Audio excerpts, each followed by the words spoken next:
पदरा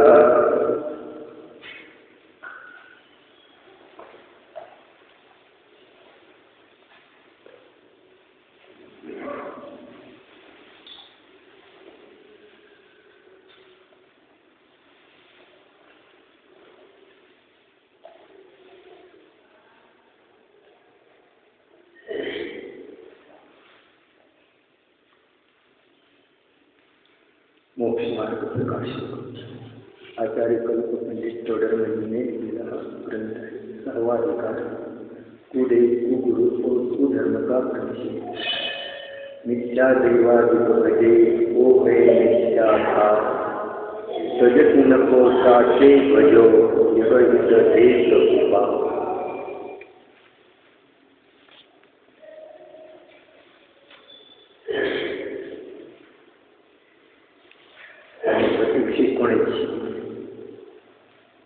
कुगुरूचं स्वरूपाचं कथन झालं आहे।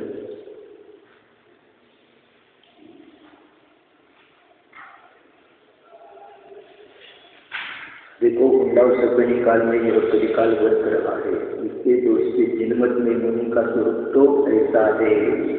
मुनि का स्वरूप कसं आहे 2 ओळी सांगितलेला आहे। जहाँ बाह्य अभ्यंतर परिग्रह का लगाव नहीं है, केवल अपने आत्मा का आपरूप अनुभव करते हैं। आपल्या आत्म्याचं आपरूप अनुभव, आपल्या आत्म्याचं आपल्या रूपाने अनुभवन करतात आणि असं अनुभवन करत असताना शुभाशुभ भावापासून उदास आहे। अशा प्रकारे मुनींचं स्वरूप सांगितले। लोगों की अज्ञानता तो देखो, कोई एक छोटी प्रतिज्ञा भंग करे तो उसे पापी कर देते और ऐसी बड़ी प्रतिज्ञा भंग करते देखकर भी उन्हें गुरु मानते हैं। एखादी छोटी प्रतिज्ञा कोणी भंग केली तर म्हणतात तो पापी आहे वगैरे, आणि एवढी मोठी प्रतिज्ञा धारण केली त्या ठिकाणी आणि त्याची भंग करत असताना पाहून देखील ते त्याला गुरु मानतात। उनका मुनिवत सम्मानादि करते हैं तो शास्त्र में कृतकारित अनुमातना का फल कहा है। ज्यांचं मुनीप्रमाणे सन्मान वगैरे करतात, नमस्कारादि करतात, शास्त्रामध्ये कृतकारित अनुमोदनेचं फळ एक सांगितलेलं आहे। इसलिए उनको भी वैसा ही फल लगता है। त्यांना पण कोणतं फळ ते जर निगोदामध्ये जातील तर आपण निगोदामध्ये जाणार। आले लक्षामध्ये प्रत्यक्ष माहीत असून देखील त्या ठिकाणी हा परिग्रहधारी आहे, मुनिपदाला योग्य नाही, गुरुपदाला योग्य नाही, गुरूंचं स्वरूप तर असं आहे हे प्रत्यक्ष जाणत असून देखील त्याला गुरु माने, त्यांना नमस्कारादि करे, त्या ठिकाणी विनयादि करे, तर त्याचं फळ कृतकारित अनुमोदनेचं फळ एकच आहे। तो पण निगोदामध्ये देवी पडंती देशीम जानंता लज्जा गारव भयेन देशीम पिणस्ती बोईम पावम अणुमोय मानानम। पुढे येणार आहे श्लोक, त्या ठिकाणी अष्टपौर्णमधला श्लोक आहे। त्या ठिकाणी देशीम पिणस्ती बोईम, त्यांना बोधीची प्राप्ती होत नाही, त्या मुलीला प्रवचनकारांचे संसार तत्व म्हटलेलं आहे।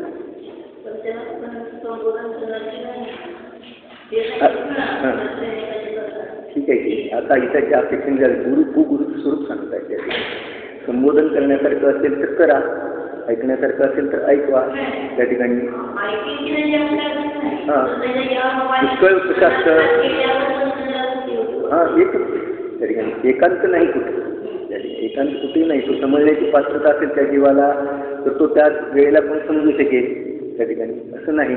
परंतु प्राय कसं असतं, मोठं पद धारण केलेलं असतं आणि खालच्या पदवाल्यांनी जर सांगायला जाईल तर ते पटत नाही, असं पण होतं। कशाय भावाची तीव्रता असते ना, तर ते पाहून द्रव्य क्षेत्र काल भावाला पाहून त्या ठिकाणी योग्यता पाहून त्या ठिकाणी, कारण त्या ठिकाणी पहिली गोष्ट तर आपण समजून घेणं पहिले आवश्यक आहे। खऱ्या देवशास्त्र विरुद्ध स्वरूप आपल्यातलं मिथ्यात्व दूर करणं आवश्यक आहे। हा मनुष्यभाव फार किमती आहे, असा तसा कशामध्येही बर्बाद करण्यायोग्य नाही।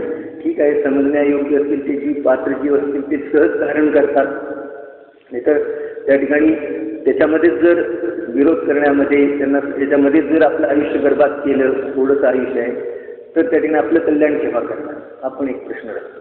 म्हणजे त्या ठिकाणी मनुष्यभावाची किंमत जाणून त्या ठिकाणी आणि त्याची पात्रता जाणून योग्यता त्या ठिकाणी त्याप्रमाणे उपदेश वगैरे देण्यायोग्य आहे। सर्व जीव त्या ठिकाणी कुठल्या अवस्थेमध्ये कुठल्या जीवाचं कल्याण होईल ते सांगता येत नाही. त्या ठिकाणी अत्यंत मिथ्या दृष्टी जरी जीव असेल तरी तो थोड्याशा उपदेशाला निमित्त करून सुधारण्याची वेळ आली तर तो सुधारू शकतो, त्या ठिकाणी त्याचा निषेध नाही. त्या ठिकाणी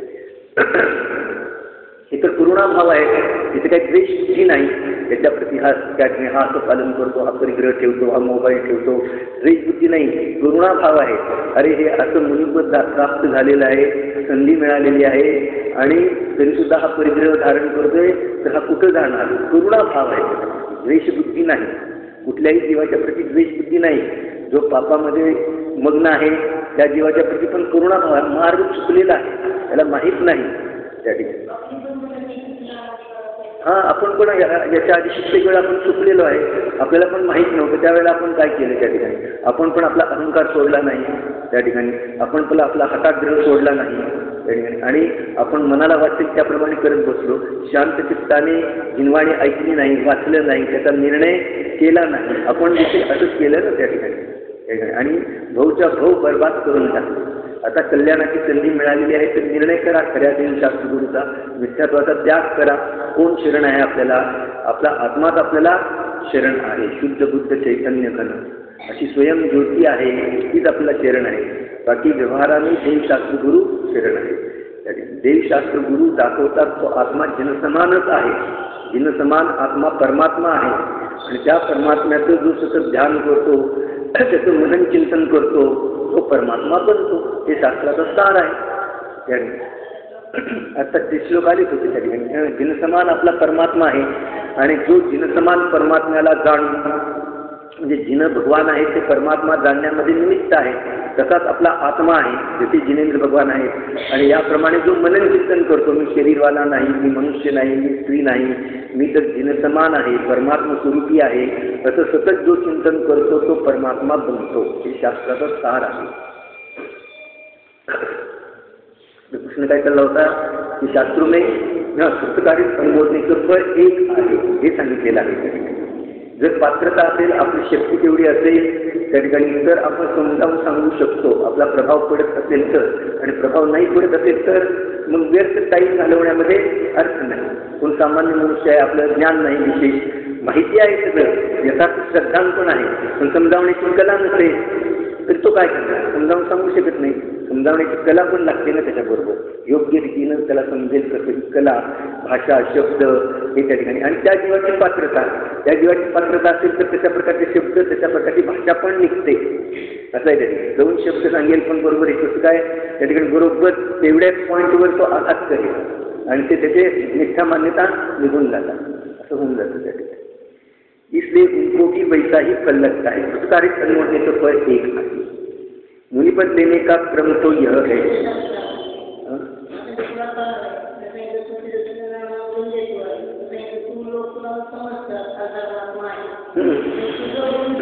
सगळे लोक तसंच करणार. अमुक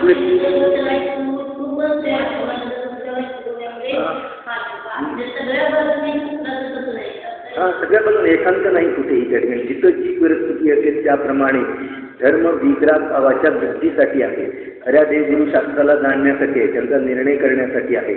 तू जर त्याच्यामध्ये विपरीतता आणत असतील तर तो महादोष ठरतो. त्याच्यामध्ये कोण आपल्यामुळे विपरीतता येता कामा नाही, आपल्यामुळे देवशास्त्र गुरुला दूषण लागता कामा नाही, आपल्यामुळे तत्वामध्ये विराजना होता कामा नाही. या सगळ्या गोष्टी पाहिल्या पाहिजे. मूळ आहे ना, म्हणजे आपलं स्वरूप ज्याने जाणलेलं आहे आणि त्या स्वरूपाच्या प्राप्तीचं ज्याचं ध्येय आहे त्याचा व्यवहार पण उचित. म्हणून पहिले स्वरूपाचा निर्णय करा. पहिले बघा मुनी बनण्याचा क्रम या ठिकाणी सांगताय. मुनिपद लेने का क्रम तो यह है. मुनिपद घेण्याचा क्रम कसा आहे तो सांगतात. पहिले तत्वज्ञान होता आहे. पहिलं काय होतं? तत्वज्ञान होतं. तत्वच माहीत नाही. तत्वज्ञान जीव अजीव तत्वाचं ज्ञान नाही. जीव अजीव आश्रव बन समजले ज्याला मोक्ष तत्वाचं ज्ञान नाही. तू मोक्ष प्राप्त करण्यासाठी मुनी बनलेला आहे. मोक्ष कसला असं माहीत नाही, कुठं असतो, काय असतो. पहिले तत्वज्ञान होत आहे, पश्चात उदासीन परिणाम होते. हे पहिले तत्वज्ञान झालं, आपला ज्ञानानंद, आपला आत्मा ज्ञानानंद स्वभावी आहे ही गोष्ट पक्की झाली, मग तो समस्त परिणामापासून आणि समस्त परद्रव्यापासून उदासीन होतो. परद्रव्य काय करणार आहे आपल्याला? आपल्याला सुखी करण्यामध्ये समर्थ नाही, दुःखी करण्यामध्ये समर्थ नाही. आपल्याला काय करणार आहे परद्रव्य? पद त्याची इच्छा करून काय करणार आहे? त्या ठिकाणच इच्छेवर झालं ना आपलं त्या ठिकाणी की सर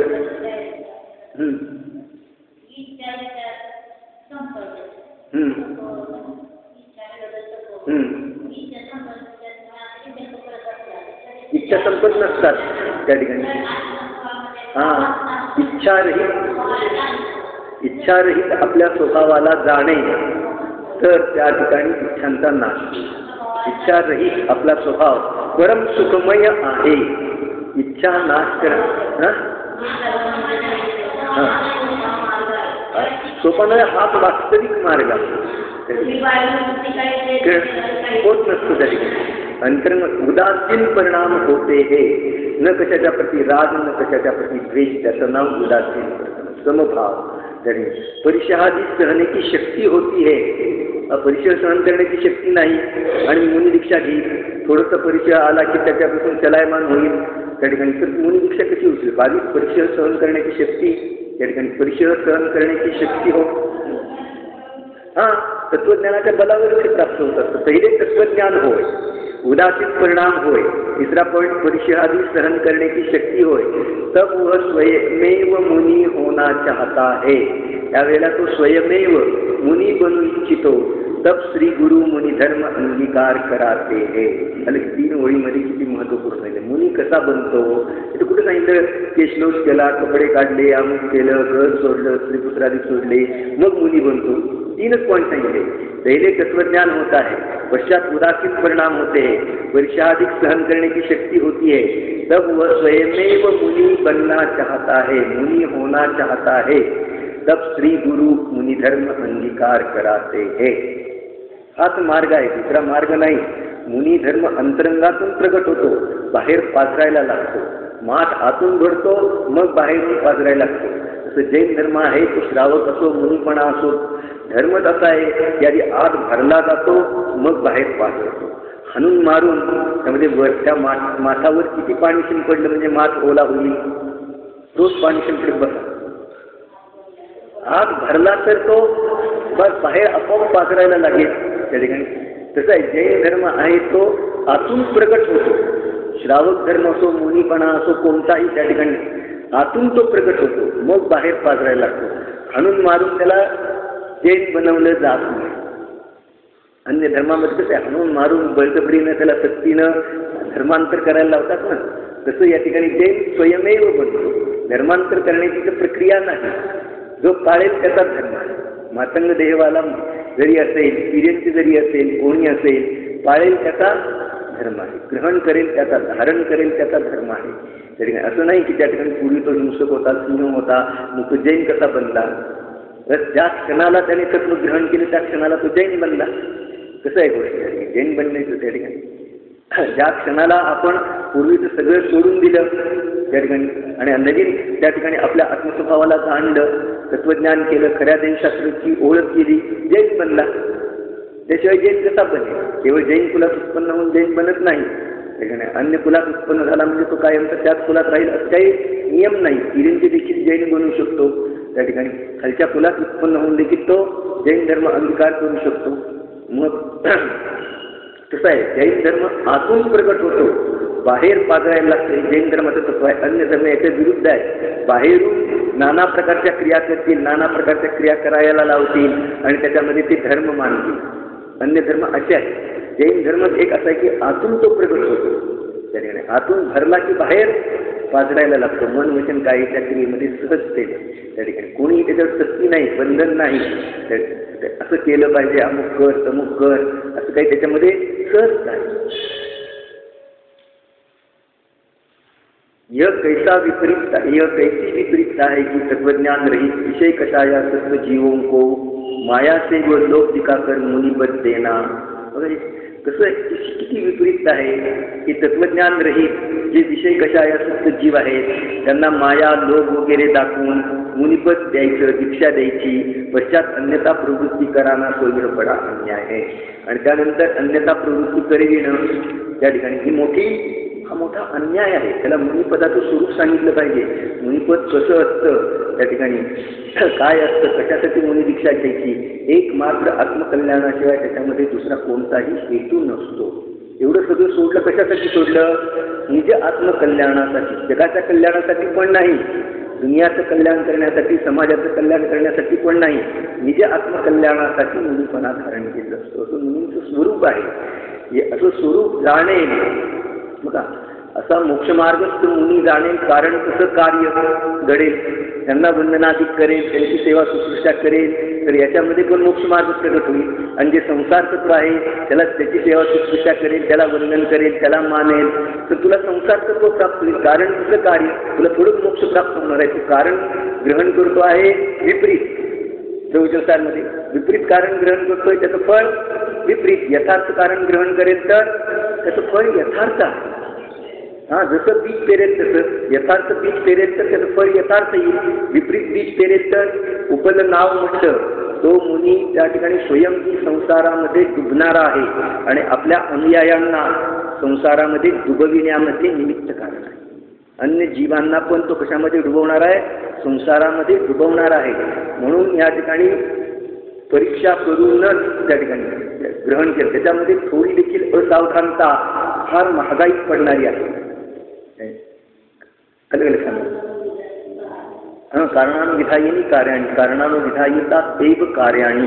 त्या ठिकाणी थोडी देखील असावधानता, आपण जर थोडीशी सोनं वगैरे घेण्यामध्ये असावधानता केली आणि पडलं तर है ना, एक जणाने त्या ठिकाणी पत्नी निवडली, त्याची पत्नी पहिली वाढली, दुसरी केली, घरी आणली, 4-6 महिने राहिले, घर सगळं लुटून घेऊन निघून गेली. आपल्याला काय कसं वाटतं? आणि इथं गुरु निवडला आणि सगळंच त्या ठिकाणी त्यामध्ये फार झालं तर त्याच्या भावाचं नुकसान झालं. त्या ठिकाणी सगळं घरातली संपत्ती वगैरे घेऊन पळून गेली, निघून गेली. त्याने परीक्षा केली नाही, आधी ओळख वगैरे केली नाही, जान पहिचान वगैरे त्या ठिकाणी करायला पाहिजे होती, कोण आहे काय आहे, काही केलं नाही त्या ठिकाणी. तसं या ठिकाणी गुरु कशा आहे, कोण आहे, काय आहे, याच्यामध्ये थोडी देखील असावधानता राहील तर अनेक भोग बिघडून जातील. हां, सगळं ज्ञानधन लुटलं जाईल त्या ठिकाणी.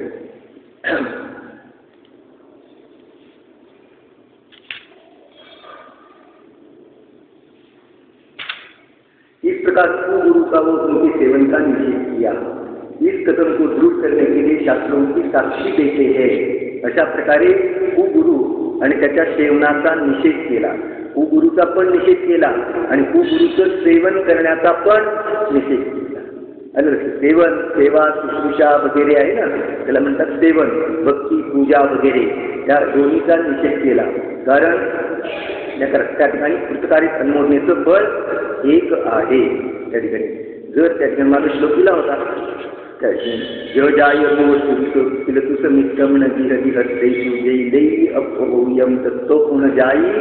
निगोदम, है ना. जर या ठिकाणी थोडा देखील अल्प बहुत परिग्रह ग्रहण करेल तर त्या ठिकाणी तो कुठं जाईल? निगोदामध्ये जाईल. त्या ठिकाणी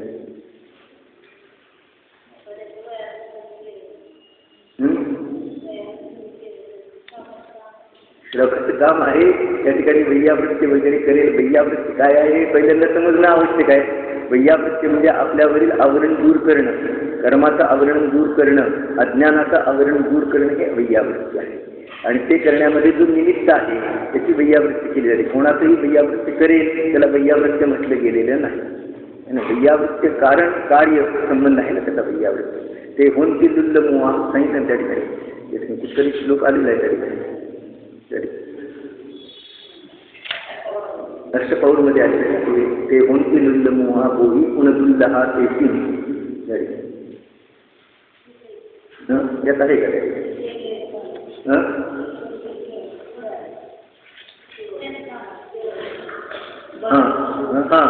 जे दंशनेषु भट्टा पाया पाडंती दंशन धाराणम ते होनकी दुल्ल मुआ बोही पुनदुल्ल हा ते बघा, जे दर्शन भ्रष्ट आहेत, सम्यक दर्शनाने भ्रष्ट आहेत, तत्वज्ञानाने रहित आहेत आणि त्यांना वंदनादिक करतात, दर्शनादिक करतात, ते होनकी दुल्ल मुआ, ते काय होतात?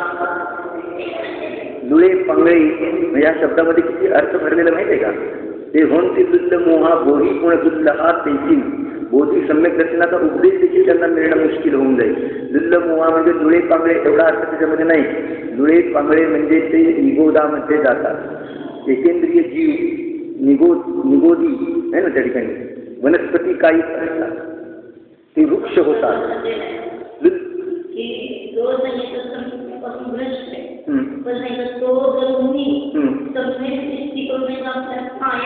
बळजबरी करेल शक्तीनं वगैरे तो मुनी आणि पडणाराला त्याला पण अनुभवण्याचं फळ तेच मिळणार त्या ठिकाणी. अशा प्रकारे करून त्या ठिकाणी बंधनाधिक वगैरे करून घेत असतील ते लुळा पांगळा वगैरे होतो. म्हणजे काय होतो लुळा त्या ठिकाणी लुल्ल मुवा म्हणजे त्या ठिकाणी एकेंद्रिय जीवांना जीभ नसते. ते गुंगे असतात आणि त्यांना हातपाय पण नसतात है ना. सावं एकेंद्रिय त्या ठिकाणी. निगोदिया जीव वनस्पती काहीच असतात त्या ठिकाणी. त्यामध्ये तो जातो त्या ठिकाणी. अशा प्रकारे म्हणजे त्या ठिकाणी डोळे पांगळे या शब्दामध्ये ते निगोदामध्ये जातात. आपण अर्थ गरजेचं आहे. नुसते डोळे पांगळे होतात असं नाही. त्या ठिकाणी जीभ पण राहत नाही आणि हातपाय पण राहत नाही. डोळे पांगळ्या जीवांना जीभ पण नसते आणि हातपाय पण नसतात. तसं त्या ठिकाणी ते डोळे पांगळे होतात म्हणजे निगोदामध्ये जातात. तिथं माझं सांगितलं असते जाई पुन्हा निगोदम ते पुन्हा निगोदामध्ये जातात परंपरेने त्या ठिकाणी. तर या ठिकाणी अशा प्रकारे कुगुरूच्या सेवन कुगुरूचं कथन आणि त्यांच्या सेवनाचा निषेध केला पुढे सांगतात. आणि त्याच्यासाठी साक्षी देत आहे. ते कशावरून शास्त्राची साक्षी पण देतात. उद्देश सिद्धांत रत्नमाला में ऐसा कहा है गुरुणो भट्टाचार्या तद्दे पुण्य उनदिष्टि दानाई दोन्ही अपुण्य सारा दुसयम समयम निगुडंती. आजकाल काय झालं गुरु फाट बनलेले आहेत.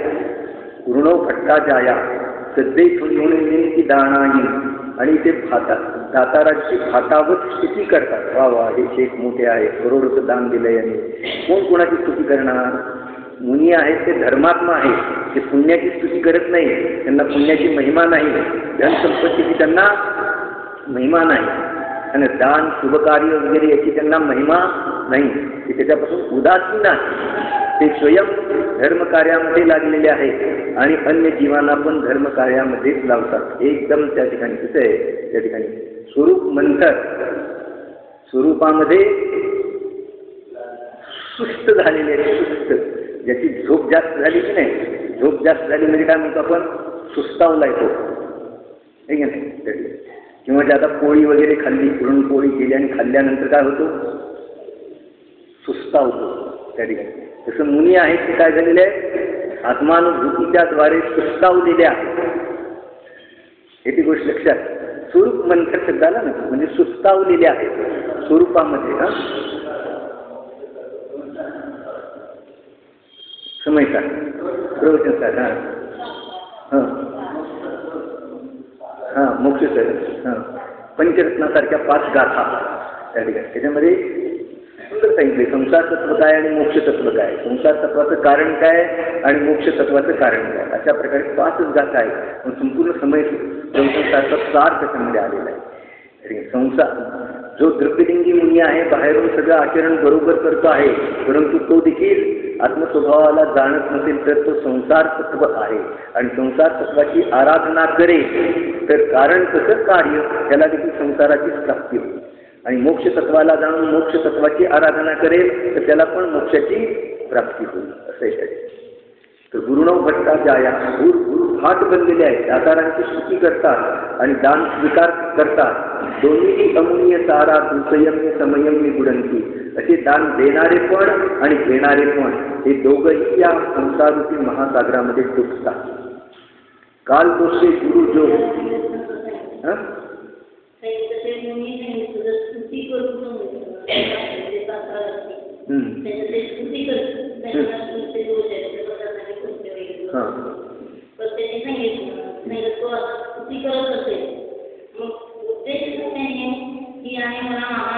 द्यावा दान द्यावं वगैरे दोष आहे.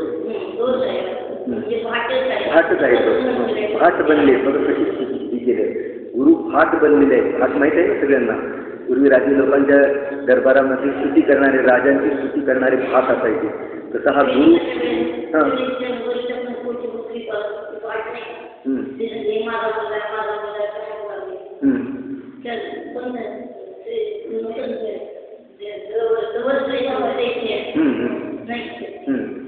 तर अशा प्रकारे भाट जसे स्तुती करतात तशा प्रकारे ह्या दातारांची स्तुती करतो, त्यांच्या गुणांची स्तुती करतो.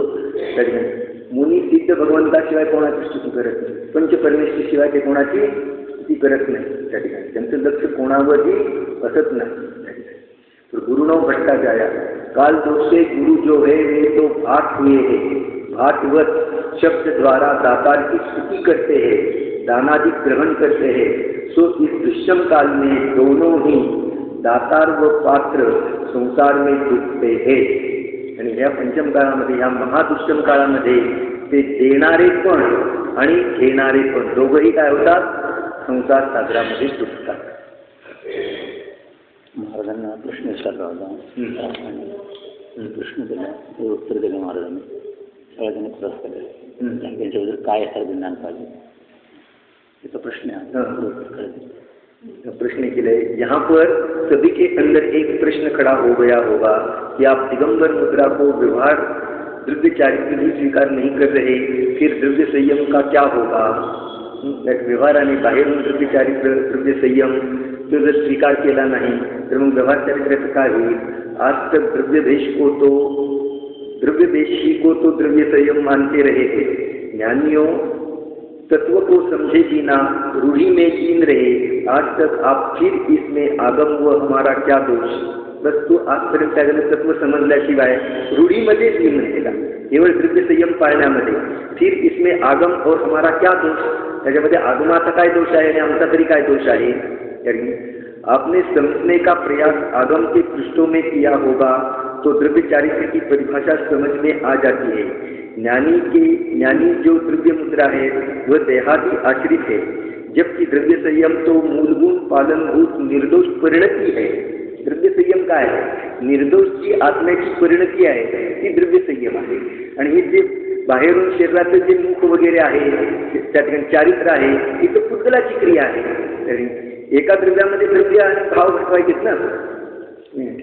तर या ठिकाणी ज्ञानी जो द्रव्य मुद्रा आहे, ज्ञानीची जो द्रव्य मुद्रा आहे वह देहाश्रित दशा आहे, ती देहाश्रित दशा आहे. त्या ठिकाणी बाहेरून लग्न दिगंबर वेश वगैरे धारण केलेला आहे, बाहेरून मुद्रा धारण केलेली आहे, तो देहाश्रित वेश आहे. जब द्रव्य संयम तो मूलभूत पालनभूत निर्दोष परिणति है. सत्यार्थ श्रमणचर्या का पालन करना व 5 महाव्रतादिक में द्रव्य से किंचित भी दोष नहीं लगे देना द्रव्य चारित्र है. सत्यार्थ श्रमणचर्याचं पालन करणं आणि 5 महाव्रतादिक, त्या ठिकाणी व्रतादिकामध्ये व्रतादि में द्रव्य से किंचित भी दोष नहीं लगा देना द्रव्य चारित्र है. जो मात्र नग्न शरीर के लिए परंतु पंच महाव्रत 5 समिति 3 गुप्ती 13 प्रकार के चारित्र पालन के शून्य है. मठादि के निर्माण में अपने पर्याय को नष्ट करे, निर्वाण मार्ग से शून्य है. आश्रमवास पर दृष्टि रखे, द्रव्य संयम के गुणों से भी शून्य है. तो जीव द्रव्य संयमाच्या गुणापासून देखील शून्य आहे. वे श्रमणाभास है, श्रमण नहीं. श्रमणाभास का तात्पर्य है कि जो गुण आगम में वर्णित है उन गुणों का जहाँ अभाव पाया जाता है उसे आभास करते हैं. यानी श्रमण का जैसा लक्षण तीर्थेश ने तीर्थंकर देव ने वर्णित किया है वैसा न होना. विषय कषाय और अपरिग्रह से रहित ज्ञान ध्यान में लीन जो है वे चारित्र संपन्न सच्चे साधु कहलाते हैं. क्या वचाती तो निरारंभ अपरिग्रह ज्ञान ध्यान तपोदक्ष तपस्वी प्रशस्ते. वे चारित्र संपन्न सच्चे साधु कहलाते हैं. इससे भिन्न हो तो वे श्रमणाभास ही कहलाएंगे. आभास की परिभाषा भी न्याय शास्त्रों में यही कही गई है. यहाँ पर यह सूत्र प्रमाण आदि के आभास के लिए आया है. परीक्षा सूत्र में आचार्य माणिक्यानंद जी स्वामी ने प्रमाणादि का स्वरूप जैसा कहा है वैसा नहीं हो तो उसे प्रमाणाभास कहा है.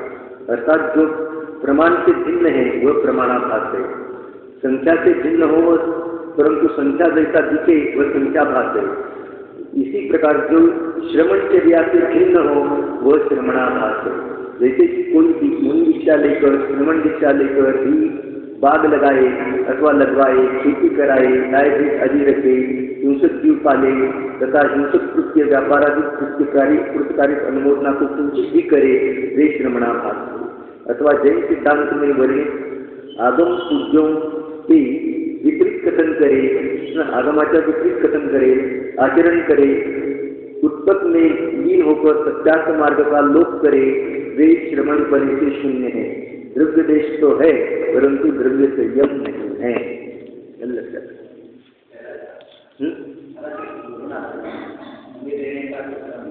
झाले की तुम्ही येण्याच्या आधीच झाले। हाँ, मुनिपद लेने का तो क्रम यह है, सांगितलं ना, तत्वज्ञान पहले तत्वज्ञान होता है ना, उदासीन परिणाम होते हैं, परिषादिक सहन करने की शक्ति होती है, तब स्वयमेव मुनि होना चाहता है, तब श्री मुनि धर्म अंगीकार कराते हैं। अशी महत्वाची वाक्य त्याच्यावर अंडरलाईन करा, लिहून काढा। मोक्ष मार्ग प्रकाशनमध्ये असे खूप महत्त्वपूर्ण वाक्य आहेत। मुनिपद लेने का क्रम, त्या ठिकाणी आत्म्याचं हित तर आत्म्याला जाणण्यामध्ये आणि आत्मस्वभावामध्ये रममाण होण्यामध्ये आहे, अशी खूप महत्त्वाची वाक्य आहेत।